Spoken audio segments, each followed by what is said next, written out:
जय श्री कृष्ण। मैं प्रियांशी। आज हम 84 वैष्णवों की वार्ता से भगवान दास सांचोरा जी की परिचय का तीसरा और आखिरी पार्ट सुनेंगे। तो ये भगवान दास सांचोरा जी ये नित्य लीला में श्री ललिता जी की सखी और इनका नाम है सुंदरी जी।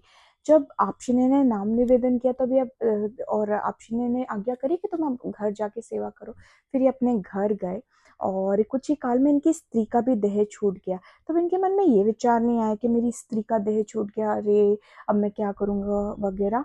इनके मन में ये विचार आया कि अब मेरे सारे बंधन छूट गए, अब मैं श्री ठाकुर जी की बिना किसी बंधन के सेवा करूँगा।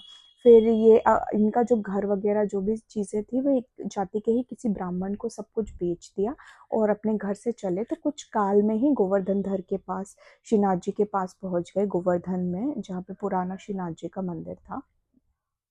तब फिर इन्होंने श्रीनाथ जी के दर्शन किए, फिर आप श्री गुसाई जी के दर्शन भी किए। आप श्री गुसाई जी को दंडवत प्रणाम करके सारा बताया कि कैसे आप श्री ने महाप्रभु वल्लभाचार्य जी ने, आचार्य जी ने इनको ब्रह्म संबंध करवा इनको नाम निवेदन किया, कैसे इनको शरण में लिया। तब फिर ये आपशी को विनती करके बोलते महाराज मुझे कोई सेवा दीजिए, क्योंकि अब मेरा कोई बंधन नहीं रह गया, तो मैं बहुत अच्छे से श्री ठाकुर जी की सेवा कर सकता हूँ। फिर श्री गुसाई जी ने प्रसन्न होकर कहा कि आप श्रीनाथ जी के भीतरिया रहोगे, आप श्रीनाथ जी के बाल भोग की सेवा करोगे। और ये बड़ी ही सुंदर श्री ठाकुर जी की सेवा भी करने लगे। श्रीनाथ जी की जय। श्री कृष्णा। श्री वल्लभाधीश की जय।